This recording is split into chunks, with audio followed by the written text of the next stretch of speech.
नमस्कार, जोहार, जय श्री राम। आप सभी के सामने फिर से एक बार हम प्रस्तुत हैं और आज का मुद्दा 3-4 मुद्दा है जो सबका एक समावेश है। पूरे देश भर के जो-जो मुद्दे आज के लिए महत्वपूर्ण हैं, उन विषयों पर बात करेंगे।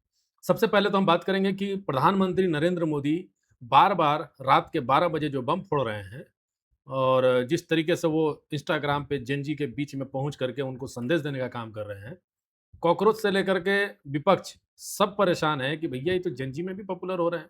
फिर आगे उन्होंने क्या-क्या बातें कही उसका वीडियो तो मैं आपको दिखाऊँगा ही।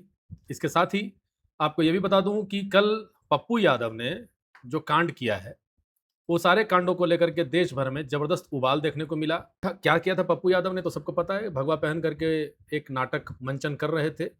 भगवाधारी बन करके चंदा चोरी को लेकर के एक प्रतीकात्मक नाटक कर रहे थे, लेकिन उस दौरान भगवान राम का अपमान किया, भगवा वस्त्र का अपमान किया, साधु संन्यासियों का अपमान किया। तो इस बात को लेकर के सपा की जो नेत्री हैं डिम्पल यादव, उन्होंने तो किनारा कर लिया। एक विषय ये था। दूसरा विषय ये था कि पप्पू यादव के खिलाफ राहुल गांधी और अवधेश प्रसाद आदि के खिलाफ एफआईआर दर्ज हुए। क्यों एफआईआर हुआ वो भी बताएंगे।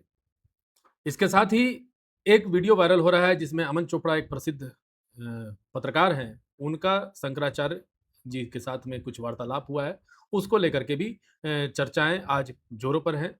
बहुत सारी ऐसे वक्तव्य शंकराचार्य ने दिए हैं, तो उस विषय पर भी हम आज आपसे बात करेंगे। और अंत में ये बताएंगे कि सोनम वांगचुक आखिर दुखी क्यों हो गए और किससे हो गए दुखी, क्योंकि वो इससे पहले भी दुखी थे, अभी फिर से दुखी हैं। सारी चीजें हो गई, आखिर वो दुख क्या है, उनका भी वीडियो हम आपको दिखाएंगे। तो आगे बढ़ने से पहले हम अपने चैनल के दर्शकों से आग्रह करेंगे कि हमारे चैनल को सब्सक्राइब करें, क्योंकि हमारी पूंजी आपका सब्सक्रिप्शन ही है। इसके अलावा हम आपसे ना पैसे मांगते हैं ना कुछ और। लेकिन दूसरी बात यह है कि अगर आपको यह वीडियो पसंद आए तो अपने मित्रों के साथ भी जरूर शेयर कीजिएगा। प्रयास करते हैं कि हम कुछ डेटा और फैक्ट के साथ आपके साथ मौजूद रहें। तो सबसे पहले हम बात करेंगे कि प्रधानमंत्री नरेंद्र मोदी ने देश के बच्चों को माफ किया, उन बच्चों को माफ किया जो दुनिया भर की गालियां देते रहे नरेंद्र मोदी को। हालांकि नरेंद्र मोदी का दिल बड़ा है और देश के प्रधानमंत्री हैं, तो एक गार्जियन के होने के नाते उन्होंने जो किया, अच्छा ही किया। तो इस पूरे मामले पर प्रधानमंत्री नरेंद्र मोदी क्या कह रहे हैं, पहले आप उस वीडियो को सुनिए। हाय फ्रेंड्स, आज तो मन करता है बस आपसे ही बातें करूं। जंतर मंतर पर जो कुछ भी हुआ, देश और दुनिया ने देखा है। कुछ शरारती बच्चों ने भद्दी भद्दी गालियां बोली। किसी भी सभ्य समाज को शोभा न दे ऐसे शब्दों का प्रयोग किया गया। मुझे तो गालियां दी गई, मेरी स्वर्गीय माता को भी गालियां दी गई। न जाने कितना भद्दा स्वरूप था। लेकिन मैं आज बात करना चाहता हूं कि बचपन में गलतियां होती हैं और बचपन में गलतियों से सुधरने का अवसर भी होता है, और यही तो बचपना है। और इसलिए मैं समाज के अंदर जो आक्रोश है उसको भली भांति समझ सकता हूं। एक कल्चरल शॉक है कि हमारी बेटियां इस प्रकार की भाषा कैसे बोल सकती हैं। लेकिन समय है इन बच्चों को गले लगा करके राह दिखाने का। ये गुमराह बच्चे हैं, उनको राह दिखाना हमारा काम है। उनको सजा देना, अदालतों के चक्कर कटवाना, समाज में उनको प्रताड़ित करना, इससे हम परिस्थितियां नहीं बदल पाएंगे। मैं उन्हें माफ करना चाहता हूं। समाज भी मेरी इस बात को स्वीकार करे, क्योंकि मेरे मन में एक ही भाव है। कभी कभी दांतों तले हमारी जीभ आ जाती है, खून निकल आता है, लेकिन हम दांत तोड़ते नहीं हैं, क्योंकि दांत भी हमारे हैं, जीभ भी हमारी है, बच्चे भी हमारे हैं। उन्हें राह दिखाना हमारा काम है। गुमराह को राह दिखाना कठिन होता है, लेकिन कठिन काम हमको करना है। और इसलिए आओ, मैं इन बच्चों को कहता हूं, बच्चों आओ, हम देश के लिए साथ मिलकर के आगे बढ़े, कुछ नया सीखें, गलतियों से भी सीखें, अपने सपनों को लेकर के चल पड़े। देश बहुत आगे बढ़ रहा है, आगे बढ़ने वाला है, और आपका भी आगे बढ़ना निश्चित हो, यही मेरा सपना है। मैं आपके लिए जीता हूं, आपके उज्जवल भविष्य के लिए खपता हूं। आओ, हम मिलकर के देश को आगे बढ़ाएं। बहुत बहुत धन्यवाद दोस्तों। बस आओ, गलतियों से सीखो, आगे बढ़ो। सुना आपने नरेंद्र मोदी जी ने क्या कहा कि चलो हमने माफ किया, लेकिन विषय और सवाल यह है कि जनता जो देश की जनता है वो माफ कर देगी। नरेंद्र मोदी सिर्फ नरेंद्र मोदी नहीं है, वो भारत के प्रधानमंत्री भी हैं। भारत के प्रधान को अगर कोई गाली दे तो देश की जनता बर्दाश्त करेगी क्या? देश के संसाधन पर अगर कोई वार करे तो देश की जनता बर्दाश्त करेगी क्या? नहीं करेगी मेरे हिसाब से। इसलिए और साथ ही इसमें एक बड़ा अपडेट ये है कि पुलिस विभाग के जो लोग हैं, उनके जो बच्चे हैं, उनके बच्चों पर जो दुःख हुआ है उनके बच्चों को अपने माता-पिता को देखने के बाद, कहे कि सब पे अटैक हुआ था, पुलिस वालों पे अटैक हुआ, महिला पुलिसकर्मियों पे भी अटैक हुआ, जमकर पत्थरबाजी चली। तो इस पूरे पत्थरबाजी के क्रम में लगभग 118 पुलिसकर्मी गंभीर रूप से घायल हुए। कई का माथा फूटा, कई का हाथ टूटा, किसी का पैर टूटा, किसी को घसीट कर मारा गया, किसी को मॉब लिंचिंग के साथ मारा गया। तो ऐसे पुलिसकर्मियों के परिवार परिजनों ने एकदम हल्ला बोल दिया है और इन कॉकरोचों पर अटैक बोल दिया है कानूनन। ध्यान रखिएगा। दूसरी बात, तो ऐसे कंडीशन में जो नरेंद्र मोदी ने संदेश दिया है वो संदेश का असर, क्योंकि सभी के पास अभिव्यक्ति है, सभी के पास मौलिक अधिकार हैं, सभी कानून के शरण में जा सकते हैं, तो इन बयानों के असर, नरेंद्र मोदी जी के बयानों का असर कितना होता है ये आगे देखने वाली बात है। कॉकरोचों पर कानून कार्रवाई होती है कि नहीं होती है ये देखने वाली बात होगी। इसके साथ ही जितने गालीबाज, रीलबाज, इन्फ्लुएंसर्स थे, सब लोग आकर ट्विटर पे, फेसबुक पे माफी मांगना शुरू कर दिए। नाचने वाले, गाने वाले, रील वाले, हाथ वाले, स्टाइल वाले, सब त्याग पत्र दो कि ये दो, वो दो करके मांगने वाले, सब लोग माफी मांग मांग के अब अपना पिंड छुड़ा रहे हैं।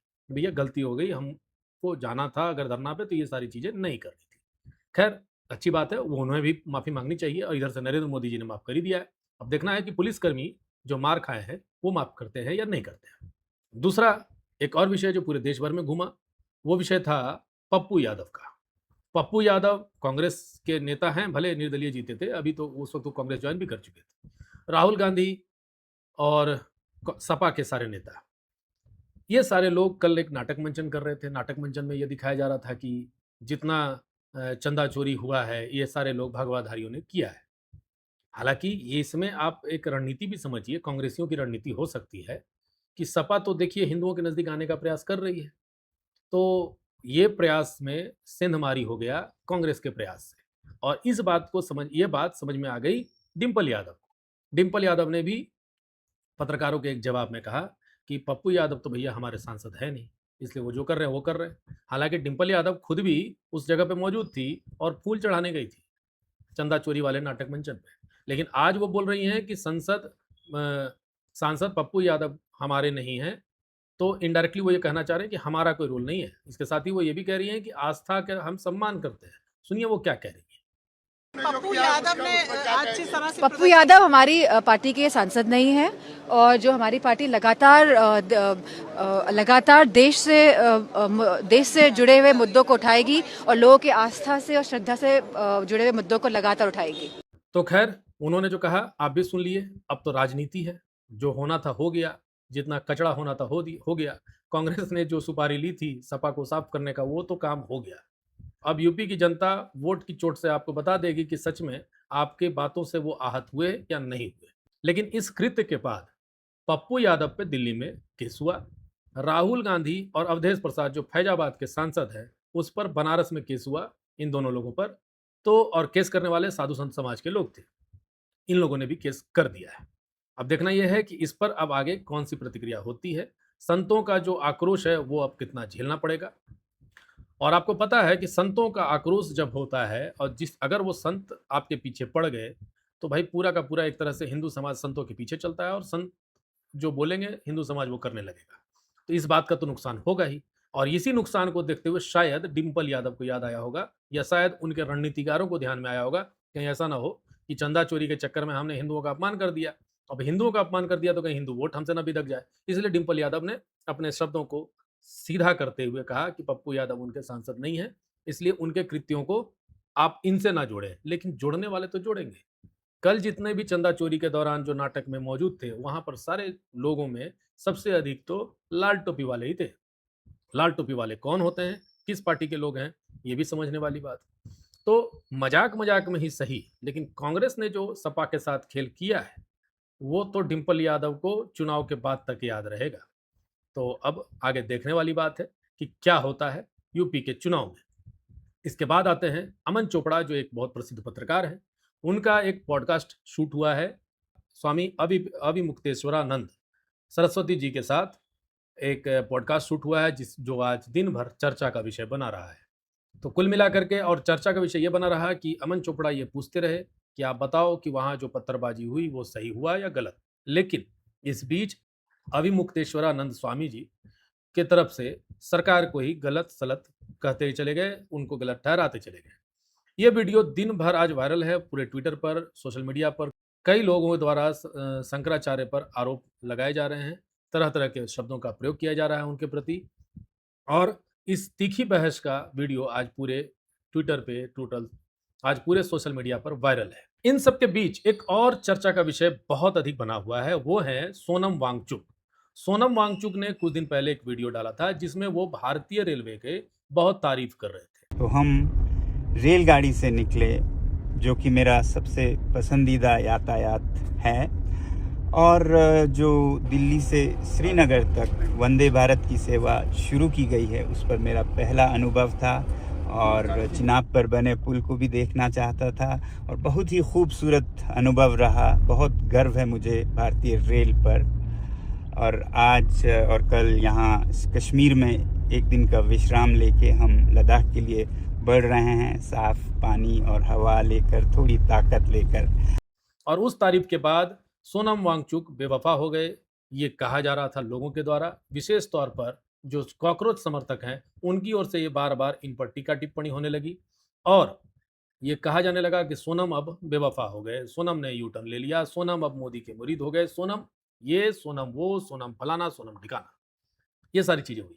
तो आज सोनम वांगचुक ने अपना दर्द बयान करते हुए क्या कहा, सबसे पहले आप उनका वीडियो देख लीजिए। साथ ही साथ मैं ये भी कहना चाहूँगा, कल आते समय मैं आप लोगों से कह रहा था कि मुझे कैसे गर्व है भारतीय रेल पर, जो इंजीनियरिंग प्रोजेक्ट कश्मीर तक के रेलवे बनाने में लगी है। इस पर भी कुछ लोग नाखुश थे कि मैं सरकार की तारीफ कर रहा हूँ। इतने तंग नज़र हो गए हैं हम क्या कि भारत का कोई विभाग, जैसे मानिए इसरो, अगर मार्स पे एस्ट्रोनॉट्स उतारे तो क्या हम उनकी भी प्रशंसा नहीं करेंगे? अरे भारतीय रेल भारत की रेल सेवा है, कितने ही हज़ारों इंजीनियर्स ने, अफसरों ने मिलकर ये रेलवे लाइन बिछाई है, क्या इसकी हम प्रशंसा ना करें?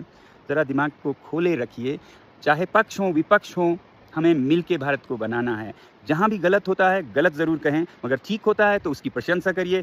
इस तरफ की भी नहीं, उस तरफ की भी नहीं, आपको भक्त नहीं बनना है। गलत को गलत कहना है, सही को सही कहना है। जय हिंद। सुन लिया आपने सोनम वांगचुक ने क्या कहा। तो यही होता है कि जब आप किसी अच्छे चीज़ों के बारे में जब आप बात करोगे तो आपको मोदी भक्त, गोबर भक्त, कुछ भी आपको संज्ञा दे दिया जाएगा। पूरे देश में एक अजीबोगरीब व्यवस्था बन गई है। आप देखो, अगर भारतीय रेल अच्छा कर रहा है तो भारतीय रेल की बड़ाई करना कहाँ से गलत हो गया? वो कैसे मोदी का काम हो गया या मोदी का भक्ति हो गई? जो ये काम आज सोनम वांगचुक कर रहे हैं, मैं सोनम वांगचुक के फेवर में या विरोध में, दोनों नहीं बात कर रहा हूँ। कुछ दिन पहले मैं ही सोनम वांगचुक के विरोध में था, और आज भी मैं बहुत उनके समर्थन में नहीं हूँ। लेकिन सोनम वांगचुक को ये बात समझ में आ गया होगा, अब आ गया है, कि देखो भाई, अगर तुम किसी के प्रति विरोध में हो तो बस विरोध करो, चाहे वो आपको अमृत पान ही क्यों ना करा दे, चाहे आपके लिए वो कुछ भी क्यों ना कर दे, बस आपका काम विरोध करना, विरोध करते रहो। अगर आपने ऐसा नहीं किया तो आप हो जाओगे मोदी भक्त, या फिर कोई और हो जाएगा गोदी मीडिया। तो ये था दिन भर का रिपोर्ट जो मैंने आपके बीच रखा। आपको कैसा लगा पूरा वीडियो ये जरूर बताइएगा। और अंत में अब आपसे एक सवाल करेंगे कि क्या मोदी ने माफी मांगकर सही किया? वांगचुक के साथ जो कॉकरोच जनता पार्टी कर रही है वो सही कर रही है, या फिर जो पप्पू यादव के साथ हुई, जिस तरीके से उन्होंने हिंदुओं का मजाक बनाया, राहुल गांधी ने उनका समर्थन किया, और डिंपल यादव का यू टर्न लेना, ये सारी चीज़ों को आप कैसे देखते हैं? इन सारे सवालों का जवाब मैं अपने दर्शकों से चाहता हूं। अगर आपको ये वीडियो अच्छा लगे तो सब्सक्राइब कीजिए, वीडियो को शेयर कीजिए, लाइक कीजिए। अभी तक के इतना ही। रितेश कश्यप, राष्ट्र समर्पण न्यूज।